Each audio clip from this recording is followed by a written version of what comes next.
الحمد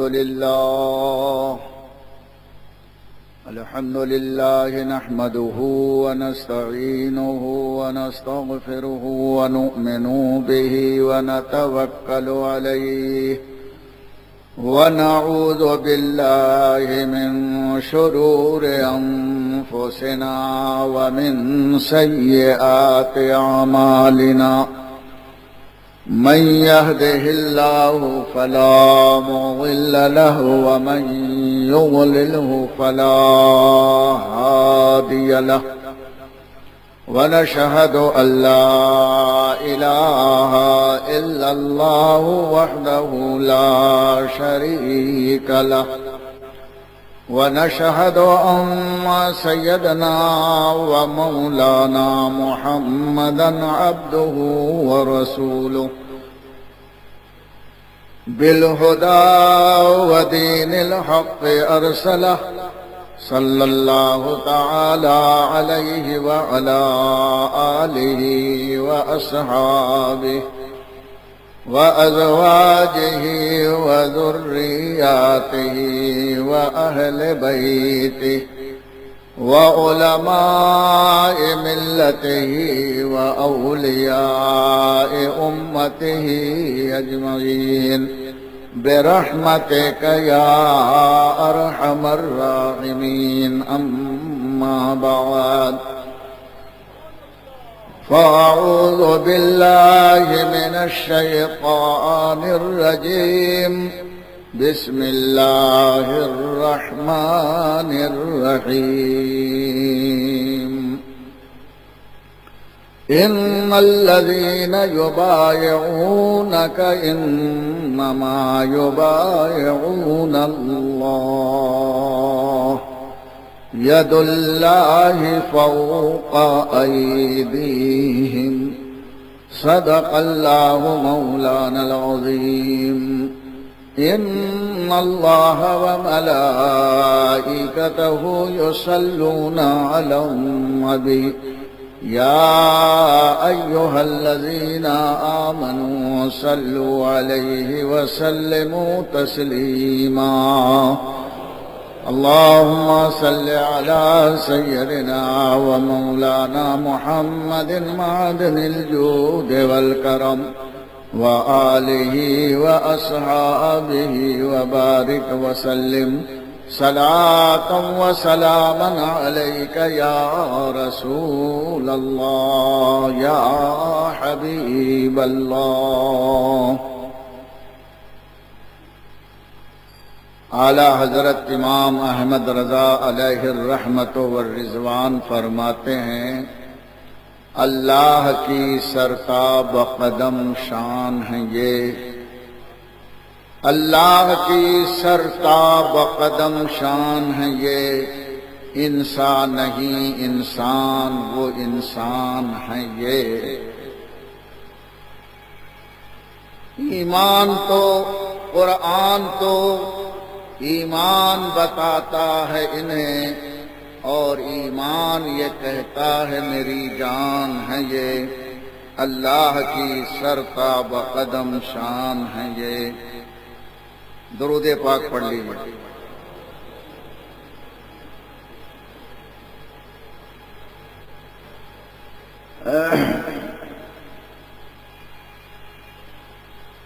میرے دوستوں اور بزرگوں، حضور اکرم صلی اللہ تعالی علیہ وسلم کی شان سب سے نرالی ہے.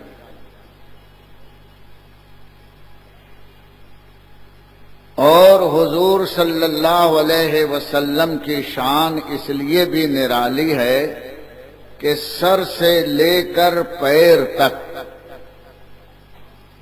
نبی کا سراپا شان الہی ہے.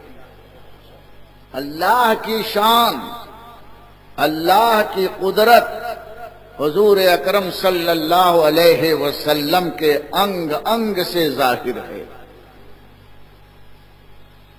اسی لیے اعلیٰ حضرت فرماتے ہیں اللہ کی سرتاب قدم شان ہے یہ، انسان نہیں انسان وہ انسان ہے یہ. ایک ایک چیز دیکھتے جائیے تو شان الہی کا مظاہرہ ہوتا ہے۔ حضور کے بال دیکھیے تو وہ ایسے بال ہیں کہ آج تک حضور کے منہ مبارک زندہ ہیں، اس میں سے شاخیں نکلتی ہیں، ان کو ان کے حال پر چھوڑیے، آپ میری بات سنیے، ان کے اندر شاخیں نکلتی ہیں۔ دنیا کا کوئی بھی بال آپ لائیے تو وہ مرنے والے کا بال تو اپنی جگہ پر ہے، زندہ بال بھی اگر آدمی زندہ ہے اور بال کو الگ کر دیجئے تو اس میں شاخ نہیں نکلے گی۔ حضور اکرم صلی اللہ علیہ وسلم کو 1500 سال اس دنیا سے وصال کیے ہوئے ہو گئے، لیکن جو اللہ کے رسول صلی اللہ علیہ وسلم کے منہ مبارک ہیں اس میں شاخ در شاخ نکلتی جا رہی ہے۔ اللہ کی سرتا بقدم شان ہے، یہ بالوں میں یہ شان ہے۔ اور آنکھ کا عالم دیکھیے، آنکھ میں بھی شان الہی۔ اللہ کے رسول فرماتے ہیں، اے لوگو، میں جس طرح سامنے دیکھتا ہوں ویسے ہی اپنے پیچھے بھی دیکھتا ہوں۔ دنیا کی ہر آنکھ سامنے دیکھتی ہے، لیکن مصطفیٰ کی آنکھ جیسے سامنے ویسے ہی پیچھے۔ حضرت عائشہ رضی اللہ تعالی عنہا فرماتی ہیں کہ آقا و مولا جناب محمد الرسول اللہ صلی اللہ علیہ وسلم رات کے اندھیرے میں بھی ویسے ہی دیکھتے تھے جیسے دن کے اجالے میں دیکھتے تھے۔ آنکھ بھی اللہ کی شان ہے، سردا بقدم، اللہ کی سرتا بقدم شان ہے یہ۔ بال بھی شان الہی کا اظہار کر رہا ہے اور آنکھوں سے بھی اللہ کے رسول کا شان الہی کا اظہار ہو رہا ہے۔ میرے اعلیٰ حضرت نے تو فرمایا ایک حدیث کا ترجمہ کرتے ہوئے کہ شس جہت سمت مقابل شب و روز ایک ہی حال۔ کئی حدیثوں کا ترجمہ ہے شس جہت سمت مقابل شب و روز ایک ہی حال۔ شس جہت جانتے ہیں؟ 6 دشائیں، اس عالم میں 6 اور ہیں، 6 دشائیں، 6 سائڈ، 6 سائڈ ہے۔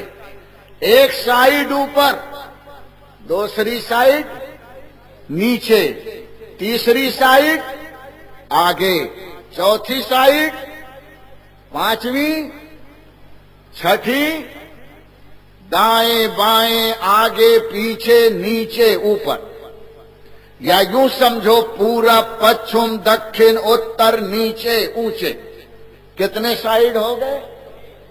آپ جب کسی سائڈ میں دیکھنا چاہیں گے تو آپ اپنا سر گھمائیں گے کہ نہیں گھمائیں گے؟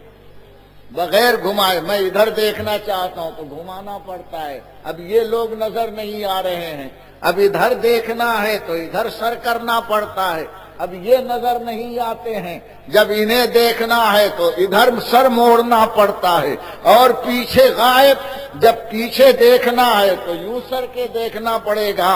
جس طرف دیکھنا ہے ادھر سر گھمانا ہوگا، آنکھ ادھر کرنی ہوگی، لیکن مصطفیٰ کی آنکھ شان الہی کا مظہر تھی۔ اعلیٰ حضرت فرماتے ہیں شس جہت سمت مقابل۔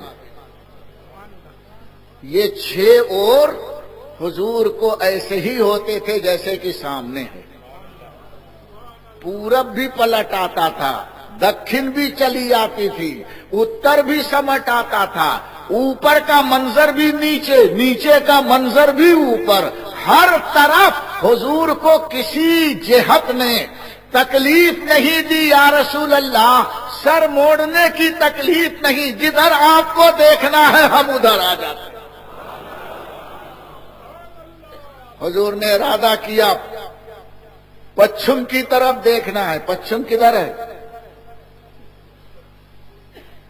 ارے میرے پیٹھ کے پیچھے ہے بھائی. نماز پڑھتے ہو کہ نہیں؟ تو حضور نے ارادہ کیا ادھر کی چیز دیکھیں تو ادھر والا منظر سامنے آ گیا. سرکار آپ کو تکلیف نہیں دینا چاہتے. اگر ادھر دیکھنا چاہتے ہیں یہ بھی سمٹ کر ادھر آ گیا. آسمان اور عرش دیکھنا چاہتے ہیں عرش بھی رسول کی نگاہوں کے سامنے آ گیا. بلکہ آپ کی آنکھ کا تو یہ عالم ہے کہ جب آپ معراج میں تشریف لے گئے اور معراج سے آنے کے بعد حضور نے فرمایا میں چند لمحوں میں گیا اور آ گیا تو ابو جہل امتحان لینے کے لیے آیا اور کہتا ہے کہ آپ بیت المقدس جا کے آئے ہیں تو بتائیے اس میں دروازے کتنے ہیں، کھڑکیاں کتنی ہیں، کتنا لمبا چوڑا ہے. حضور صلی اللہ علیہ وسلم مکے میں بیٹھے ہیں اور بیت المقدس کو اللہ نے حضور کے سامنے کر دیا ہے. سرکار کھڑکی بتا رہے ہیں، باری جن کے بتا رہے ہیں، دروازہ بتا رہے ہیں، لمبائی چوڑائی بتا رہے ہیں. مصطفیٰ کی آنکھ کے لیے کوئی حجاب نہیں، شش جہت سمت مقابل. اس لیے اعلی حضرت فرماتے ہیں کہ اللہ کی سرتا بقدم شان ہے یہ، آنکھوں میں یہ کمال. اور فرماتے ہیں شش جہت سمت مقابل، شب و روز ایک ہی حال. دھوم و نجم میں ہے آپ کی بینائی کی. سورہ نجم میں اللہ فرماتا ما زاغ البصر وما طغى. اے حبیب جب اللہ کا دیدار آپ کر رہے تھے تو آنکھیں جھپکی بھی نہیں، آنکھ ٹیڑھی بھی نہیں ہوئی. اور اللہ نہ پورب میں ہے، نہ پچھم میں ہے، نہ دکھن میں ہے، نہ اتر میں ہے، نہ نیچے ہے، نہ اوپر ہے. اللہ ہر چیز سے پاک اور منزہ ہے. لیکن مصطفیٰ اللہ کو دیکھ رہے ہیں، یہاں جہت کی کوئی ضرورت نہیں. شش جہت سمت مقابل، شب و روز ایک ہی حال. دھوم و نجم میں ہے آپ کی بینائی کی. یہ شان ہے اللہ کی سرتا بقدم شان ہے یہ تو آنکھوں کا حال ہے. اور حضور اکرم صلی اللہ علیہ وسلم کی بینی مبارک کا یہ عالم ہے کہ مدینے میں بیٹھتے ہیں جنت کی خوشبو سونگھا کرتے. ہمارے پاس جب عطر کی باٹل آتی ہے تب خوشبو سمجھ میں آتی ہے. جب نزدیک ہوتے ہیں نبی کی بینی مبارک کا یہ عالم ہے کہ اللہ کے رسول جنت کی خوشبو سونگتے تھے. اور کیوں نہ ہو، حضرت یعقوب علیہ السلام کنعان میں تھے، سینکڑوں میل کے فاصلے پر مصر تھا.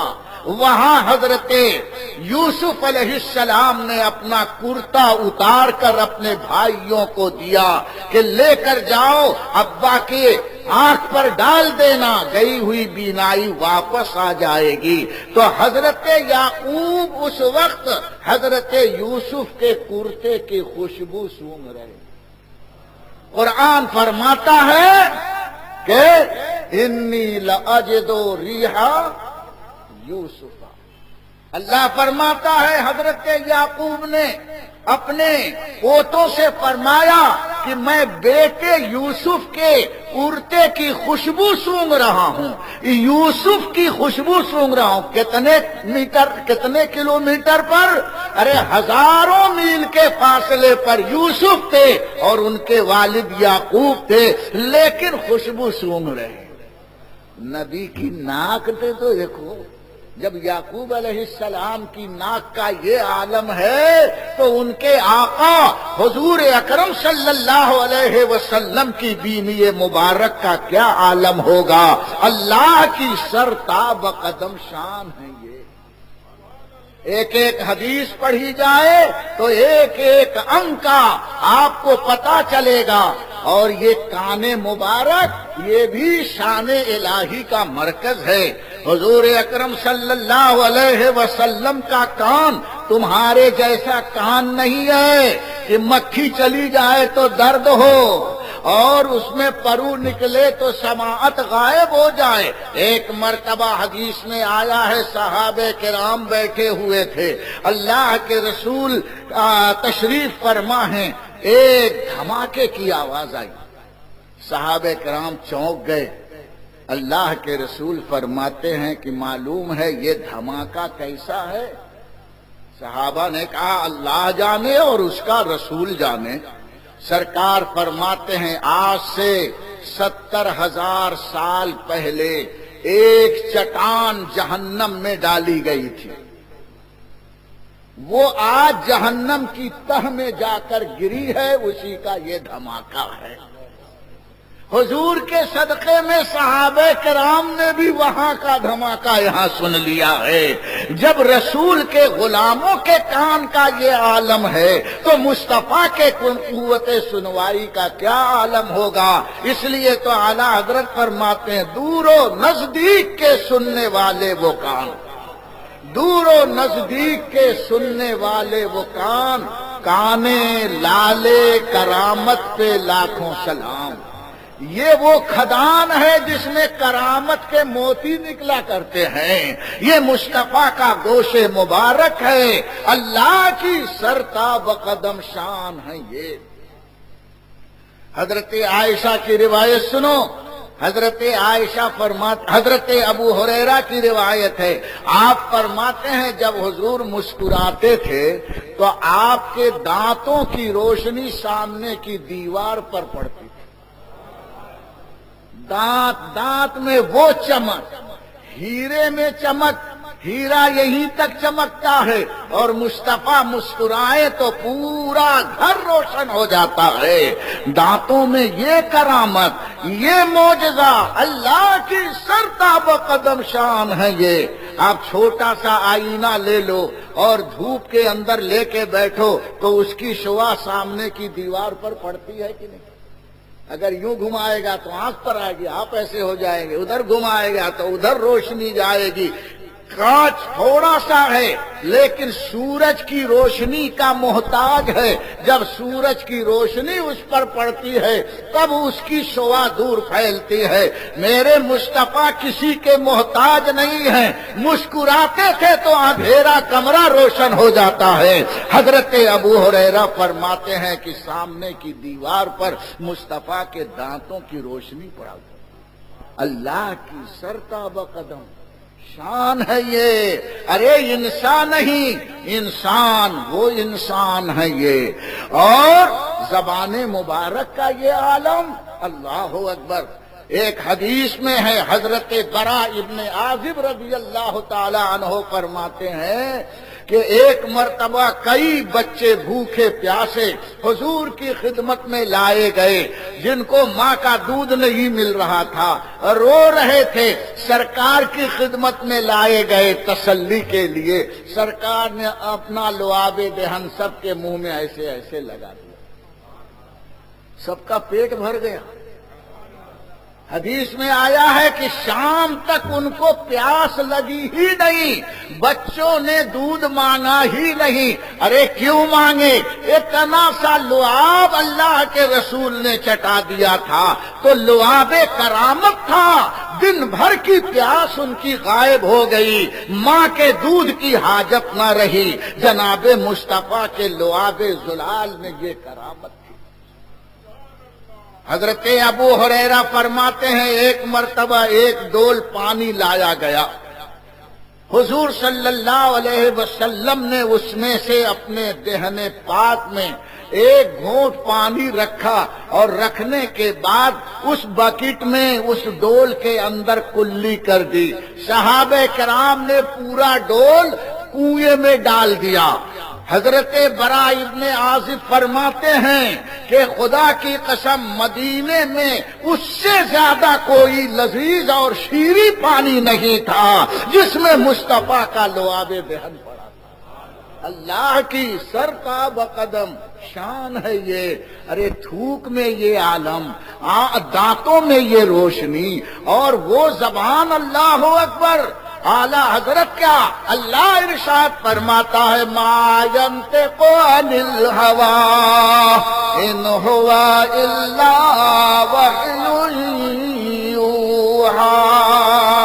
نبی اپنی طرف سے کچھ نہیں بولتے، اس زبان سے جو بولتے ہیں وہ اللہ کی وحی ہوتی ہے.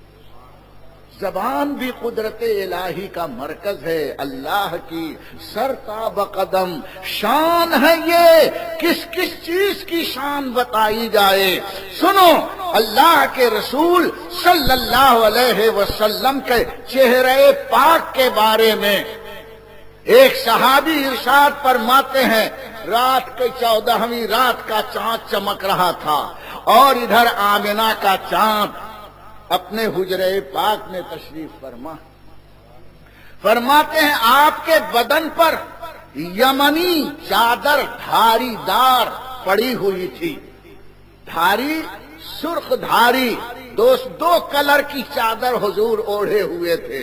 صحابی کہتے ہیں میں ایک مرتبہ حضور کا چہرہ دیکھتا تھا، پھر آسمان کے چاند کو دیکھتا تھا، مدینے کے چاند کو ایک مرتبہ دیکھوں، پھر آسمان کے چاند کو دیکھوں. کہتے ہیں خدا کی قسم مدینے کا چاند زیادہ خوبصورت تھا. چہرے کا یہ عالم، ایک ایک انگ دیکھتے چلے جاؤ. جناب مصطفیٰ کا کہیں جواب نہیں ہے. سراپائے مصطفیٰ کا جواب کہاں ملے گا؟ بال مبارک کا جواب نہیں، آنکھ کا جواب نہیں، ناک کا جواب نہیں، دانت کا جواب نہیں، لعاب دہن کا جواب نہیں، آپ کے کلام کا جواب نہیں. ایک ایک ادا اللہ کی شان ہے، اللہ کی سر تا بقدم شان ہے. یہ انسان نہیں، انسان وہ انسان ہے. یہ دست مبارک کو دیکھیے. حضرت ابو ہریرہ فرماتے ہیں کہ میں نے حضور سے مصافحہ کیا. بڑے خوش نصیب وہ لوگ جو حضور سے مصافحہ کریں. فرماتے ہیں کہ میں نے مصافحہ کیا تو ریشمی کپڑے سے زیادہ نرم حضور کے دست پاک کو میں نے پایا. اور فرماتے ہیں برف سے زیادہ ٹھنڈک میں نے محسوس کی. ہاتھ میں برف نہیں، لیکن ہاتھ جب لگایا تو ایسی ٹھنڈک محسوس ہوئی کہ طبیعت باغ باغ ہو گئی. فرماتے ہیں کہ میں اس کو دن بھر سونگھتا رہا تو میرے ہاتھ سے کستوری اور مشک کی خوشبو آتی رہی.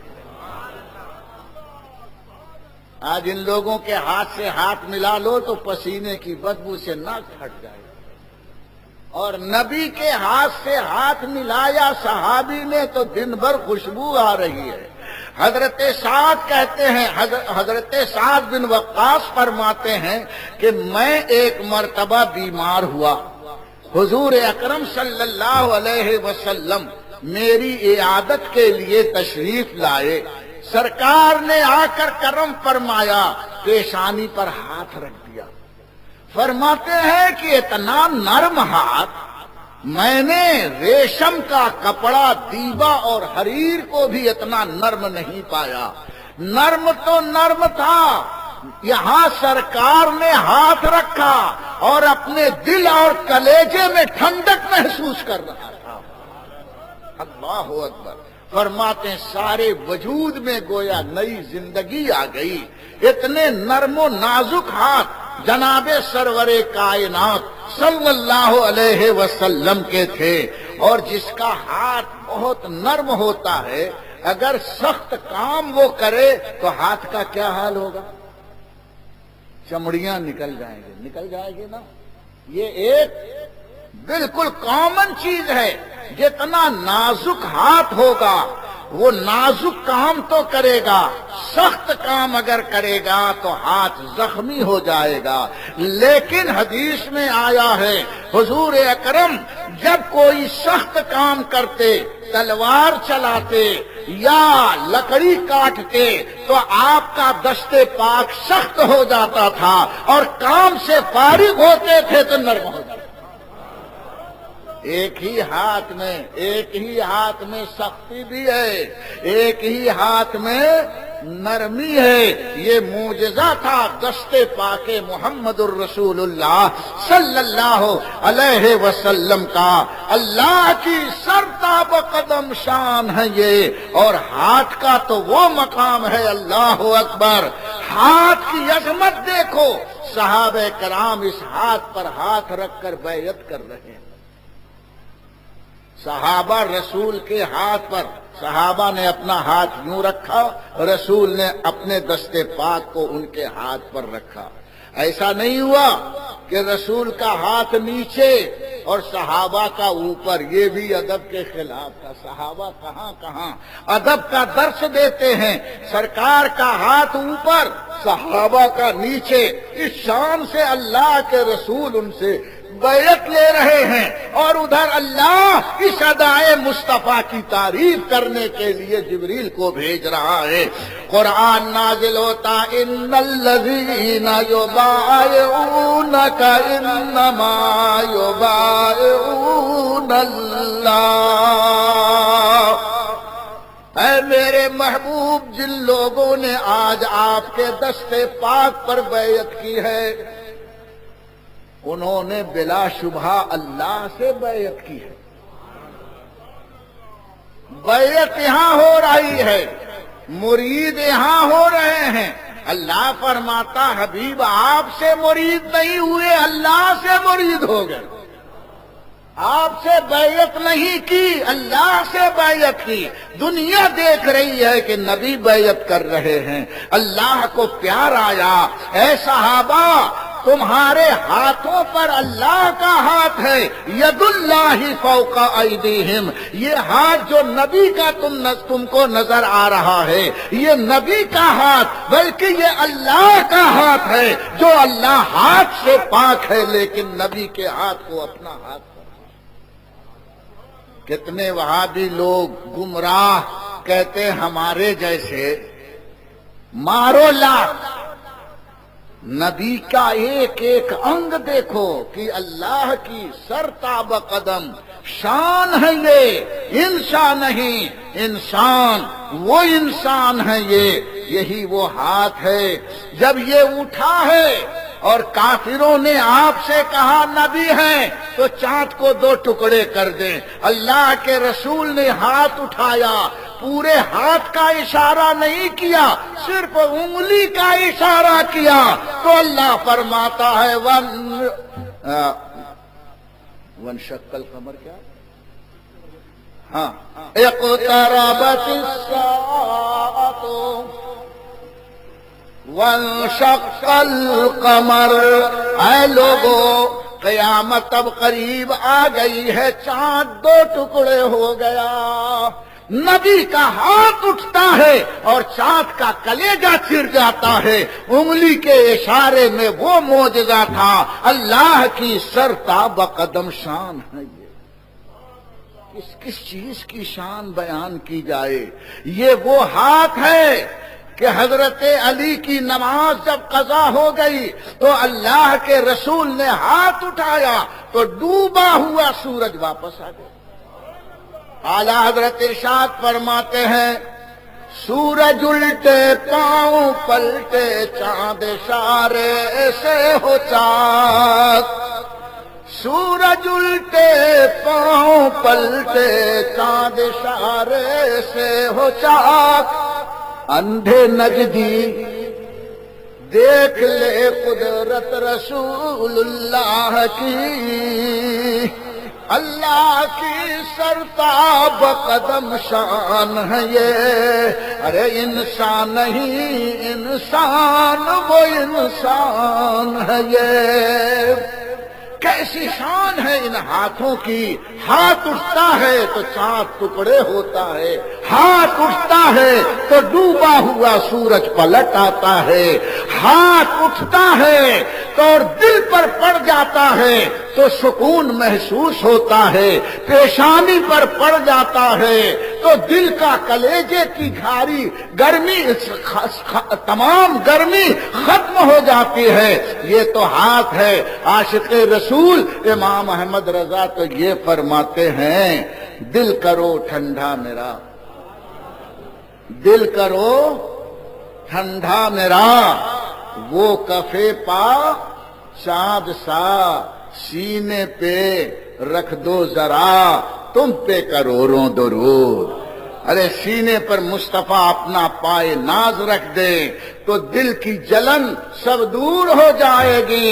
دل کرو ٹھنڈا میرا، آمین بولو، دل کرو ٹھنڈا میرا، وہ کفے پا چاند سا، یا رسول اللہ سینے پہ رکھ دو ذرا۔ اے اللہ کے رسول، ایک دن جب یہ غلام سو رہے ہوں تو خواب میں آ کر اپنا پاہی ہمارے سینے پر رکھ دیجئے، یہ ہماری نجات کا ذریعہ بن جائے گا۔ دل کرو ٹھنڈا میرا، وہ کفے پا چاند سا، سینے پہ رکھ دو ذرا، تم پہ کروڑوں درود۔ سینے پہ رکھ دو ذرا، تم پہ کروڑوں درود۔ کعبے کے بدرالدجا، تم پہ کروڑوں درود۔ طیبہ کے شمس الضحیٰ، تم پہ کروڑوں درود۔ اس طرح سے اپنے پاک رسول اکرم صلی اللہ علیہ وسلم کی زندگی سے فیض حاصل کرو۔ اللہ کی سرتاب قدم شان ہے یہ، انسان نہیں، انسان وہ انسان یہ ہیں اللہ کے رسول کے پائے ناز کا یہ عالم۔ پتھریلی زمین پر اگر چلتے ہیں، کیا یہ جھگڑا کیا ہو رہا ہے؟ درود پاک پڑھ لیجئے۔ اللہم صلی علی سیدنا و مولانا محمد و آلہ و اصحابہ و بارک۔ جس بچی کا ہاتھ زخمی ہوا ہے، میں ہاتھ کا ذکر کر رہا ہوں، اللہ اس رسول کے ہاتھ کے صدقے میں اس بچی کو آرام عطا فرما دے۔ ہاتھ ہی کا ذکر ہو رہا تھا۔ بہرحال رسول کے پائے ناز کا یہ عالم، اس کا یہ معجزہ کہ پتھر پر رسول پاؤں رکھیں تو پتھر موم ہو جائے۔ آپ نے دیکھا ہوگا حضور کے قدم پاک جگہ جگہ آپ کو ملیں گے۔ کہاں سے ملے ہیں؟ حضور پتھر پر پیر رکھتے تھے تو پتھر اپنے کلیجے کو نرم کر دیتا تھا۔ اللہ کے رسول آپ کے پائے ناز پڑے ہیں، اور کوئی یہ نہ کہے یہ بناوٹی بات ہے۔ جو کہے گا بناوٹی، اس کا ایمان بناوٹی ہو جائے گا۔ ارے حج کر کے گئے، حج جس نے حج کیا ہے، چاہے وہ اپنے میں کا ہو چاہے چپنے میں کا ہو، کہیں کا بھی ہو، حج کرنے گیا ہے، پوچھو کہ مدی مکہ پاک میں کعبے کے دروازے کے سامنے ایک پتھر رکھا ہے جس کے اوپر 2 پاؤں کا گہرا نشان پڑا ہے۔ یہ پاؤں کا نشان کس کا ہے؟ حضرت ابراہیم خلیل اللہ کا ہے۔ آپ نے پتھر پر پیر رکھا تو دونوں پاؤں کے نشان پتھر پر کیوں پڑے؟ پتھر کا دل نرم ہو گیا۔ نبی کے پاؤں ہیں، اب سخت مت ہو۔ اے دوستو، جب پتھر نبی کا پاؤں پاتا ہے تو نرم ہوتا ہے۔ اے سنیو، جب نبی کی بات سنو تو دل نرم ہو جانا چاہیے اور مصطفیٰ کا عشق اس میں اتر جانا چاہیے۔ پاؤں کا نشان پتھر پر اور نبی کی محبت کا نشان سنی کے دل پر ہونا چاہیے۔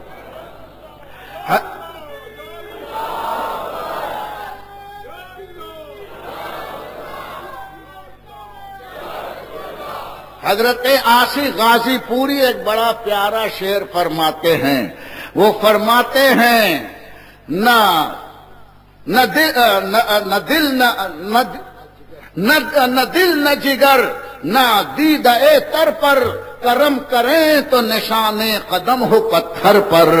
اے لوگوں، نہ ہماری آنکھ پر، نہ ہمارے دل پر، نہ ہمارے جگر پر، ارے مصطفیٰ کرم کریں تو نشانے قدم ہو پتھر پر، ان سے کرم کی بھیک مانگو۔ اے اللہ کے رسول، ایک مرتبہ پائے ناز تو ہمارے دل اور جگر پر رکھ دے، خدا کی قسم کائنات ہستی کی ساری نعمتیں سمٹ آئیں۔ تو پائے مبارک میں وہ کمال کے پتھر پر پڑے تو پتھر میں نشان پڑ جائے، پتھر کا کلیجہ موم ہو جائے۔ ایک مرتبہ حضور اکرم صلی اللہ تعالی علیہ وسلم جبل احد پر تشریف لے گئے، جو مدینے میں 5 کلومیٹر کے فاصلے پر ہے، بالکل شہر سے لگا ہوا 5 یا 7 کلومیٹر ہے۔ اللہ کے رسول تنہا نہیں، ایک ہاتھ میں صدیق اکبر کا ہاتھ، دوسرے ہاتھ میں عمر فاروق کا ہاتھ، اور پیچھے حضرت عثمان غنی۔ اس شان سے اللہ کے رسول پہاڑ کے اوپر تشریف لے گئے تو پہاڑ کا جگر نرم تو ہوا، لیکن پورا پہاڑ خوشی میں جھومنے لگا، جھوم رہا ہے کہ مصطفیٰ کے قدم میرے سر پر، میرے یہ نصیب، اللہ کے رسول کے وہ قدم جو کبھی عرش کے تاج بنے تھے، آج وہ میرے سر پر ہے، میرا کتنا نصیب، میرا نصیبہ عرش کی بلندیوں پر پہنچ رہا ہے، پہاڑ جھوم رہا ہے۔ اللہ کے رسول نے اپنے پائے ناز کو ایک ٹھوکر لگائی اور فرمایا اس کو، خاموش ہو جا، تیرے اوپر نبی ہیں اور ایک صدیق ہیں اور 2 شہید ہیں، حضرت عثمان بھی شہید اور حضرت عمر بھی شہید۔ ارے زندگی ہی میں رسول نے بتا دیا کہ یہ میرے دونوں خلیفہ جو ہوں گے یہ شہید ہوں گے۔ ابھی تک یہ لوگ کہتے ہیں معلوم نہیں دیوار کے پیچھے کی خبر ہے کہ نہیں، ارے تو دیکھ تیرے پیچھے کی خبر ہے کہ نہیں۔ میرے رسول تو یہاں سے وہاں عرش تک سب جانتے ہیں۔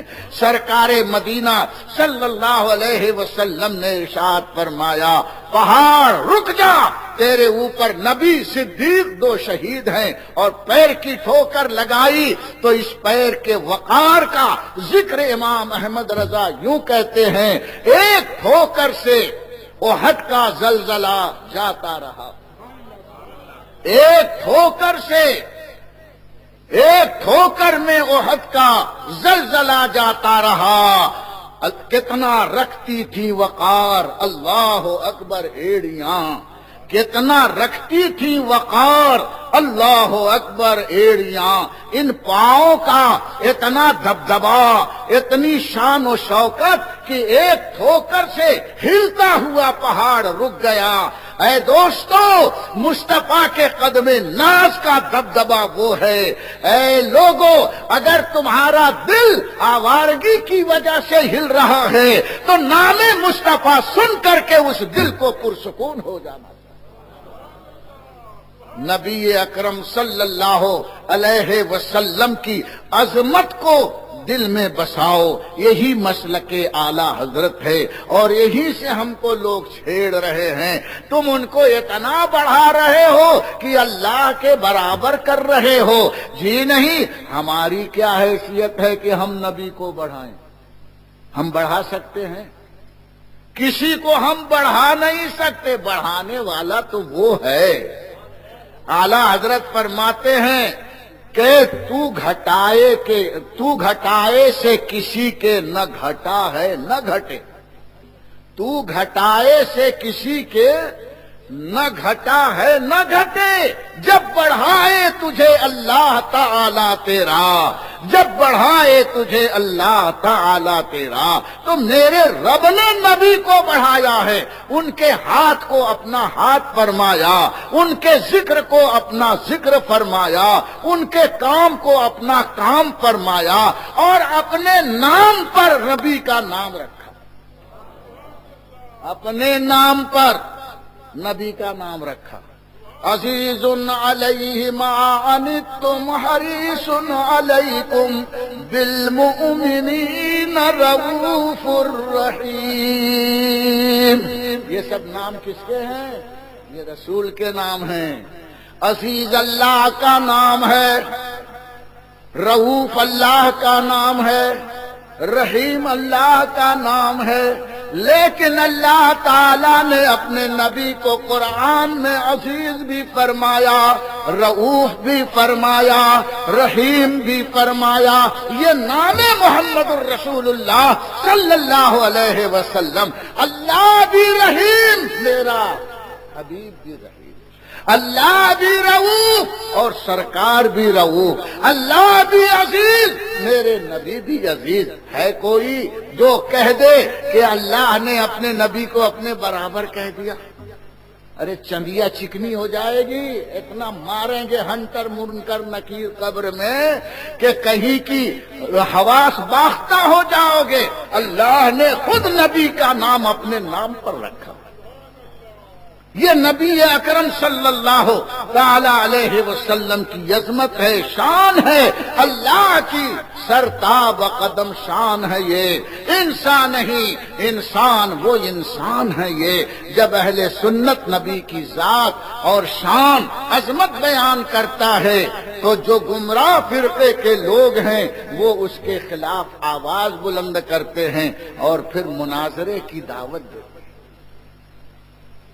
حضور ایسے نہیں، وہ تو ہمارے جیسے۔ اللہ فرمائے کہ ان کے جیسا کوئی بھی نہیں، ان کے جیسا کوئی بھی نہیں۔ ان کو چھوڑ دو، ان کے جانے دو، جانے دو، چھوڑ دو۔ ہاں، اللہ کی سرتاب قدم شان ہے یہ۔ اللہ تو انہیں ایسا سراپا باعظمت بنایا اور یہ کہتے ہیں ہمارے جیسے۔ امام احمد رضا نے جب للکارا ہے تو سب کے سب پوری لابی امام احمد رضا کے مخالف ہو گئے، کہنے لگے یہ کافر ہے، احمد رضا معاذ اللہ بدعتی ہے، احمد رضا کافر ہے۔ آج کل تو ایک نیا راگ نکالا گیا ہے، آج تک امام احمد رضا کو کسی نے کافر نہیں کہا، لیکن اب نئی نسل کو معلوم نہیں کہاں سے کفر مل گیا ہے۔ اب حضور اکرم صلی اللہ علیہ وسلم کے اس عاشق صادق پر کفر کا فتویٰ دیا جا رہا ہے، اور سنو سنیوں، تمہارے علماء کو چیلنج کیا جا رہا ہے۔ ہم نے ہر چیلنج قبول کیا ہے، آج بھی کریں گے اور کل بھی انشاءاللہ ہر چیلنج قبول کرنے کے لیے تیار ہیں۔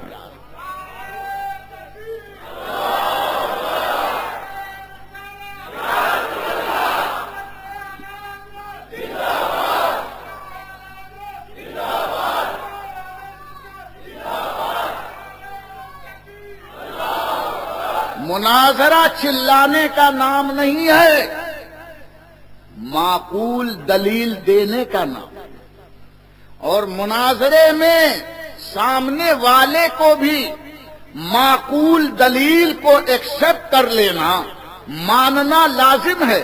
لیکن آج کل مناظرہ اس شان سے ہوتا ہے کہ میں مانوں گا ہی نہیں۔ ایک راجا تھا، اس نے اعلان کیا کہ مجھے جو میرے سوال کا جواب دے کر مجھ کو قائل کر دے، منوا دے، تو میں اپنی آدھی حکومت، اپنی آدھی ریاست اس کے نام لکھ دوں گا۔ یہ اعلان کروا دیا۔ جب گھر میں گیا تو اس کی بیوی مہارانی کہتی ہے تم اتنے دن سے راج کرتے ہو، تمہارا دماغ کہاں چرنے گیا تھا؟ تمہاری حکومت میں ایک سے ایک دھیانی اور گیانی لوگ رہتے ہیں، کوئی بھی تمہارے پرشن کو حل کر دے گا، تمہارے سوال کو سمجھا دے گا، تو کیا ایک سوال کو سمجھانے پر پوری آدھی حکومت دے دو گے؟ کہنے لگا بیوقوف، اتنے دن سے راج محل میں رہی ہے، تیری بدھی کہاں گئی؟ کس چراگاہ میں چڑھنے گئی؟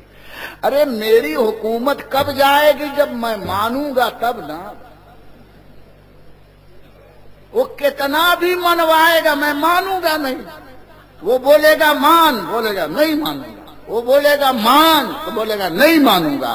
تو جب میں مانوں گا نہیں تو گھبرا کے وہ بھی بھاگ جائے گا. میری حکومت جیسی کی ویسی رہے گی. ہاں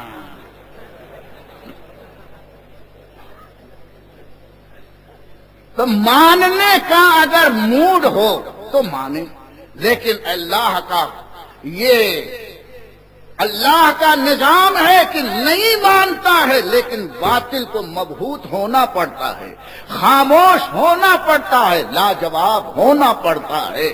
حضرت ابراہیم علیہ السلام نے جب مناظرہ کیا، اللہ نے بھیجا کہ نمرود کے دربار میں اے ابراہیم جاؤ اور اس کے بگڑے ہوئے دماغ کو صحیح کر دو. حضرت ابراہیم گئے، کہا اے نمرود اپنی خدائی کا دعویٰ چھوڑ، اللہ ایک ہے، اس کی وحدانیت کو، اس کی قدرت کو، اس کی عظمت اور جلال و جبروت کو تسلیم کر لے. تو وہ کمال ڈھیٹھائی اور اپنے گبر پن سے کہنے لگا تمہارا رب کون ہے ذرا بتاؤ تو، اس کا انٹروڈکشن کراؤ، اس کا پریچے کراؤ، ہم بھی دیکھیں گے کہ تمہارے رب کے اندر کتنی طاقت ہے. تو فوراً حضرت ابراہیم نے ایک بہترین دلیل دی. اللہ ارشاد فرماتا ہے کہ قال، حضرت ابراہیم نے فرمایا حضرت ابراہیم نے فرمایا ربی الذی یحیی و یمیت. اے نمرود سن، رب وہ ہے، اللہ وہ ہے جو مارتا جلاتا ہے، جس کو چاہتا ہے اس کی روح نکال لیتا ہے، اور جس بے جان کو چاہتا ہے زندگی دے دیتا ہے. دیکھو انڈے میں روح ہے، انڈا تو بے جان ہے، اللہ اس میں سے کیا نکالتا ہے؟ بچہ نکالتا ہے، جان والا روح والا نکالتا ہے.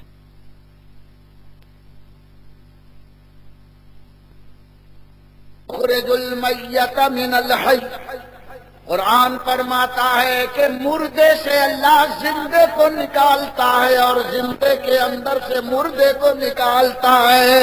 یہ ہے اللہ. اسی کو حضرت ابراہیم نے فرمایا تھا ربی الذی یحیی و یمیت، میرا پروردگار وہ ہے جو مارتا بھی ہے جلاتا ہے. کتنی معقول دلیل تھی، لیکن ماننے کے لیے تیار ہوتا نہیں. بولتا ہے کہ یہ طاقت، یہ پاور تو میرے اندر بھی ہے، میں بھی مارتا جلاتا ہوں. حضرت ابراہیم نے کہا کیسے مارتا جلاتا ہے؟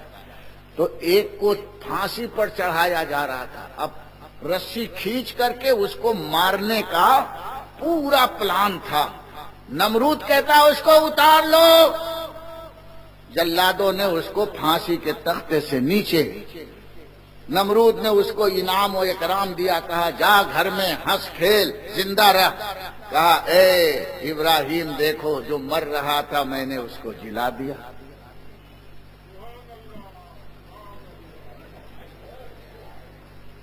میں نے جلا دیا.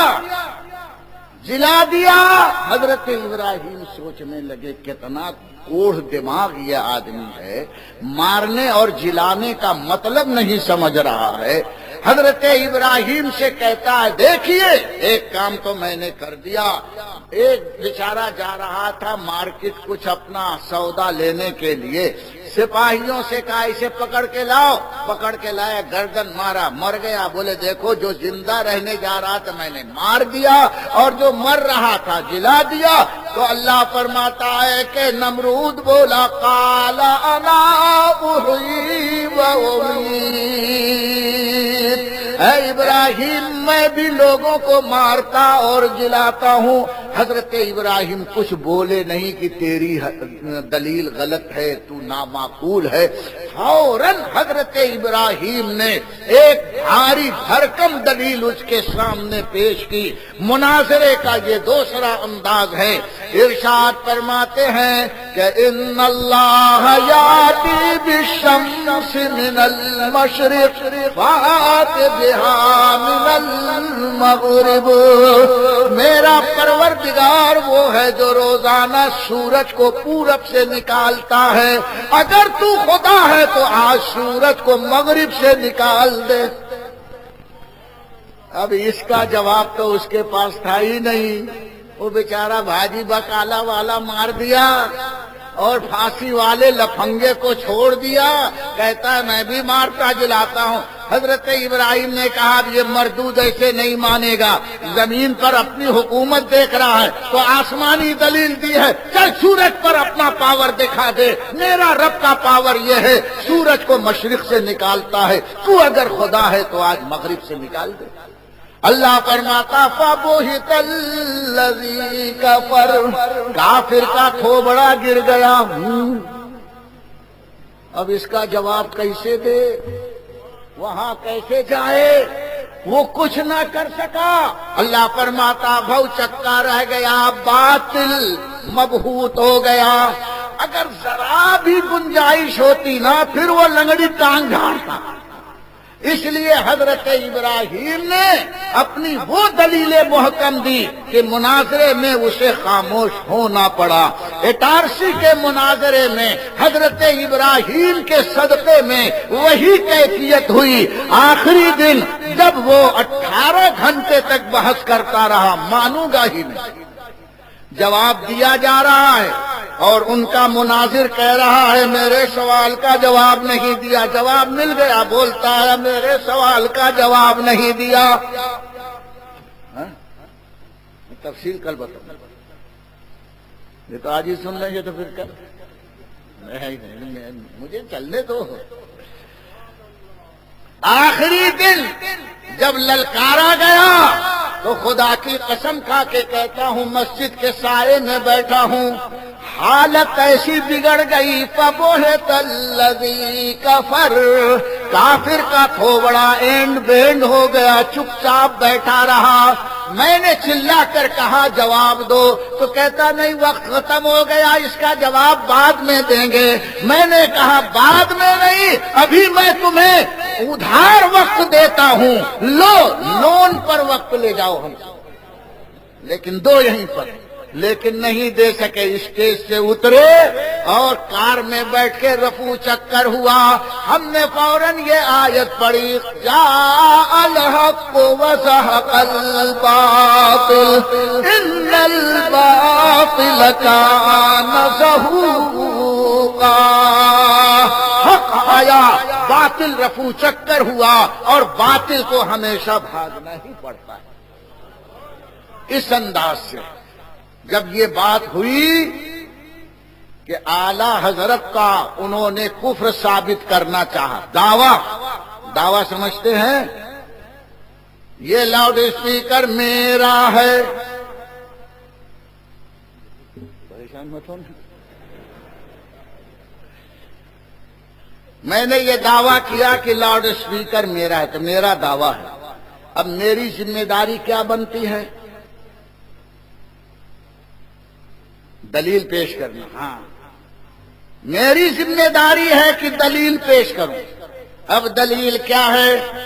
رفیق بھائی کھڑے ہو گئے، میرا ہے، میں کہہ رہا ہوں میرا ہے، تو اب ایک بات اور سن لو کہ ایک جج رکھا جائے، مولانا جج، ادھر سے وہ بول رہے ہیں کہ میرا ہے، میں کہہ رہا ہوں میرا ہے، میں نے پہلے کہا میرا ہے تو میں مدعی ہو گیا اور رفیق بھائی مدعا علیہ ہو گئے، تو مولانا مجھ سے کہیں گے حضرت بہت تقریر 29 سال تک سنی ہے، دعویٰ ہے تو دلیل لائیے، بولیں گے کہ نہیں بولیں گے؟ ارے بھائی کائے کا جج بن گئے، ان کو بولنا ہے، شریعت میں ہے۔ حضور صلی اللہ علیہ وسلم فرماتے ہیں البینۃ علی المدعی والیمین علی من انکر، جو دعویٰ کرے پہلے وہ دلیل پیش کرے۔ مولانا کو یہ حق حاصل ہے شریعت کی طرف سے کہ مجیب اشرف آپ دعویٰ کیا ہے تو دلیل پیش کیجئے، اب میرے پاس تو دلیل ہے ہی نہیں کہ یہ میرا ہے، تو میں کیا کروں گا؟ یا تو ڈپلیکیٹ بل بناؤں گا اس کا، یا کسی اور لاؤڈ سپیکر والے سے بل مانگ کے لاؤں گا۔ لا تو ذرا جھگڑا ہو رہا ہے۔ اگر ڈپلیکیٹ بل لایا یا کسی اور مائک والے کا بل لے کے آیا تو کیا میرا یہ مائک ہو جائے گا؟ دعویٰ ثابت ہوگا۔ یہ گھر ہے، اس گھر کا جھگڑا ہے، جج نے کہا اس کا ڈاکومنٹ دستاویز لاؤ۔ دستاویز کو کیا بولتے ہیں؟ دستاویز لاؤ۔ تو اس کا نہیں لا رہا ہے، بازو والے گھر کا دستاویز لا کے کورٹ میں دے رہا ہے کہ لیجئے یہ دیکھیے۔ جج بولے گا اس گھر کا، بولے وہ گھر اس سے لگا ہوا اس لیے یہ بھی میرا۔ کوئی مانے گا؟ نہیں مانے گا نا۔ بھئی کوئی چیز کسی چیز سے سٹی ہوئی ہے، لگی ہوئی ہے، تو یہ لگنا اس بات کی دلیل نہیں ہے کہ وہ چیز اس کی ہو جائے گی۔ بات ذہن میں آ گئی؟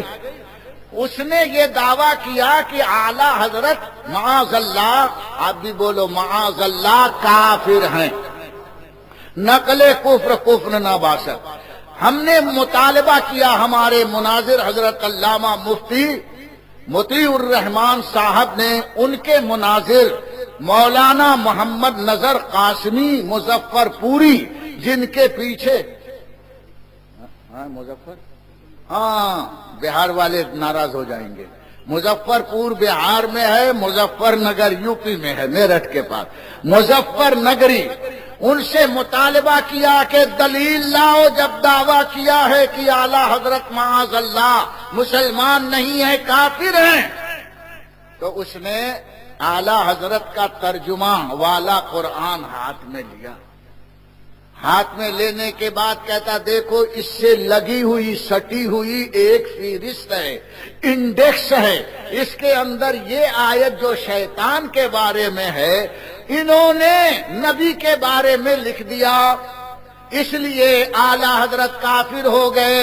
شیطان والی آیت نبی کے نام کے نیچے لکھ دیا ہے، اس لیے ہم نے کہا ارے بھلے مانوس، یہ جو سٹی ہوئی ہے یہ اعلی حضرت کی فہرست ہے ہی نہیں۔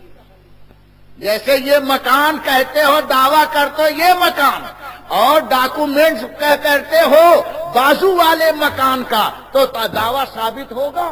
دعویٰ کیا ہے اعلی حضرت پر کفر لگایا ہے، اور کسی اور کی فہرست بیان کر رہا ہے کہ اس میں یہ ہے۔ اس کا جواب تو بعد میں ہم دیں گے، لیکن دعوے کی حیثیت بتا رہا ہوں اور دلیل کی شان بتا رہا ہوں۔ دعویٰ یہ ہے کہ مولانا احمد رضا خان کافر ہیں، دلیل یہ دے رہا ہے کہ اس فہرست کے اندر کفر ہے، اور جبکہ وہ فہرست اعلی حضرت کی نہیں کسی اور کی۔ بولو اعلی حضرت کا کفر ثابت ہوا؟ کفر کوئی اور کرے، حالانکہ وہ بھی کفر نہیں ہے، ہم بتائیں گے، کفر کوئی اور کرے اور کسی اور کے سر پر کفر مڑھے، اس کا اسلام میں یہ حکم ہے کہ جس نے کسی مسلمان بھائی کو بلا وجہ کافر کہا، بلا ثبوت کافر کہا، تو کافر کہنے والا خود کافر ہو جائے گا۔ اعلی حضرت کو بلا دلیل کافر کہا، ہمارے مناظر نے کہا تم خود کافر ہو گئے، توبہ کرو، اپنی بیوی سے دوبارہ نکاح کرو، لکھ کر کے دو، تو آئیں بائیں شائیں کرنے لگا، کہنے لگا اچھا جب اعلی حضرت کی یہ فہرست نہیں ہے تو کس کی ہے بتاؤ تب مانیں۔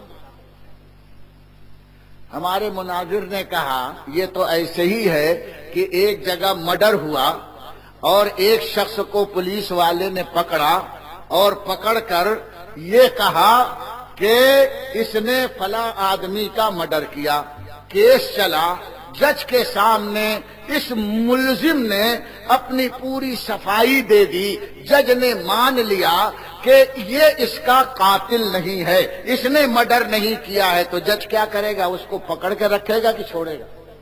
چھوڑے گا۔ اب پولیس والا بولتا نہیں اس وقت چھوڑوں گا تم کو، بتاؤ اس کو قتل کس نے کیا؟ تو جج کیا بولے گا؟ ارے اس کا تو معاملہ صاف ہو گیا، جانے دے، اب تو ڈھونڈ کہ کون اس کو قتل کرے گا۔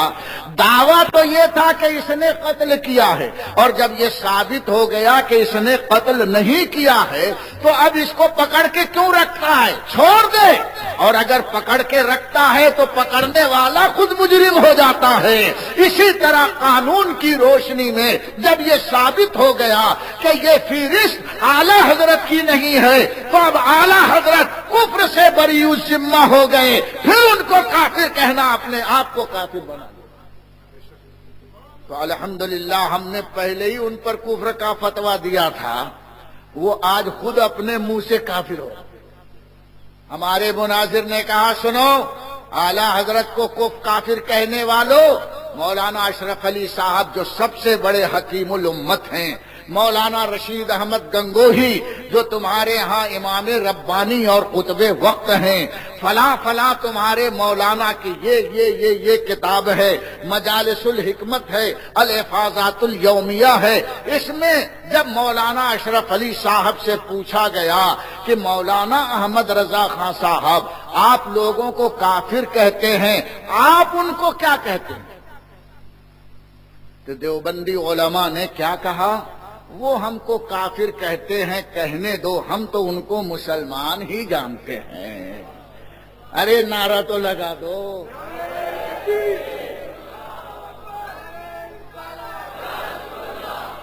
سارے علماء دیوبند کے بزرگ، مانی ہوئی شخصیتیں اعلی حضرت کو اپنی کتاب میں مسلمان کہتے ہیں، مسلمان لکھتے ہیں، بلکہ مولانا اشرف علی صاحب تو یہ بھی کہتے ہیں کہ مولانا احمد رضا خان اگر امامت کرے تو میں ان کے پیچھے نماز بھی پڑھ لوں۔ صرف مسلمان ہی نہیں سمجھتے بلکہ قابل امامت بھی سمجھتے ہیں، اپنے امام بنانے کی بھی تمنا رکھتے ہیں، لیکن اعلی حضرت ان کی امامت کو کریں گے؟ جی ہمارے اعلی حضرت کی امامت کرتے ہیں، یہ اپنی کتاب میں لکھتے رہیں کہ ہم موقع ملے گا تو نماز پڑھ لیں گے، لیکن زندگی بھر موقع نہ اعلی حضرت نے دیا نہ قدرت نے دیا، یہ یوں ہی دنیا سے چلے گئے۔ تو ایسا مسلمان جو تمہارے بزرگ کے نزدیک بھی مسلمان، ہمارے نزدیک بھی مسلمان، شریعت کے نزدیک بھی مسلمان، ایسے مسلمان پر بلا ثبوت شرعی کفر کا فتویٰ لگانا یقیناً کفر۔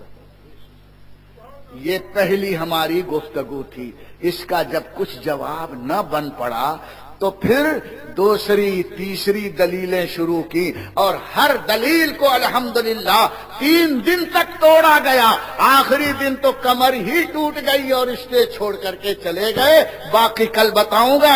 وما علینا الا البلاغ، کھڑے ہو کر صلاۃ رحمت پہ لاکھوں سلام، شمع بز میں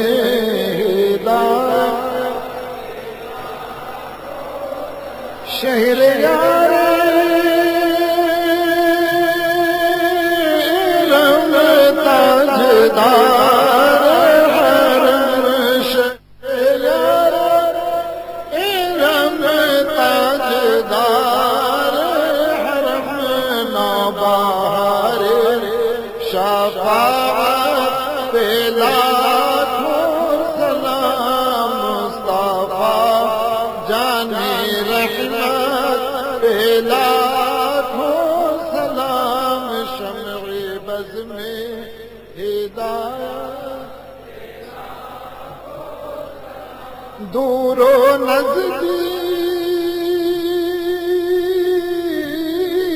کے سننے والے وہ کان، دور و نزدیک کے سننے والے وہ کان، کان لعل کرامت پہ لاکھوں سلام، مصطفیٰ جانے رحمت پہ لاکھوں سلام، شمع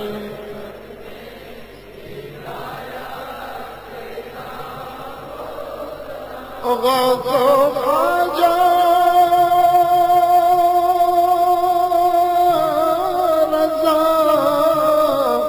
حامد و مصطفیٰ غوث و خواجہ رضا حامد و مصطفیٰ پنج گنج ولایت لاکھوں سلام مصطفیٰ جان رحمت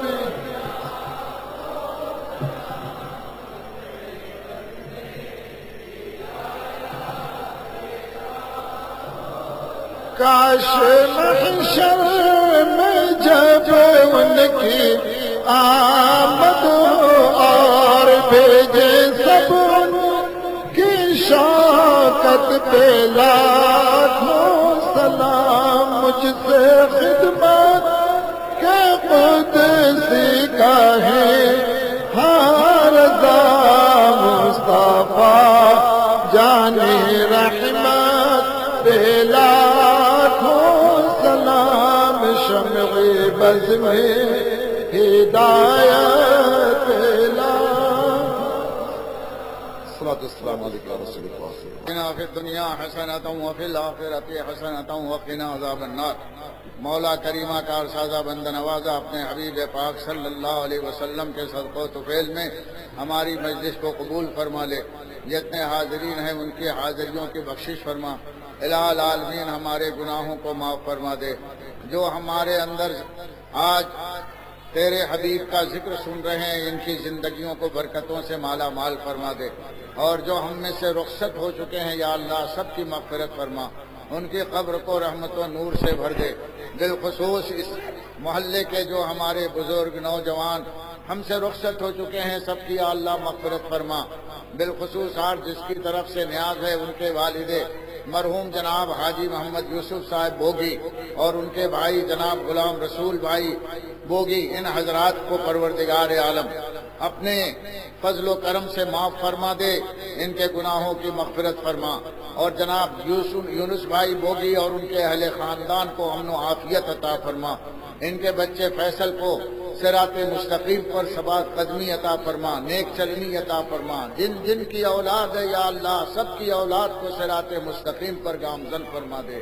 بے روزگاروں کو مولا روزی عطا فرما دے، روزگار والوں کی تجارتوں میں برکتیں عطا فرما۔ پروردگار عالم اٹھنے سے پہلے ہم سب کو معاف فرما دے۔ ان اللہ وملائکتہ یصلون علی النبی یا ایھا الذین آمنوا صلوا علیہ وسلموا تسلیما۔ اللہم صل علی سیدنا ومولانا محمد وآلہ واصحابہ وبارک وسلم۔ سبحان ربک رب العزۃ عما یصفون وسلام علی المرسلین والحمد للہ رب العالمین۔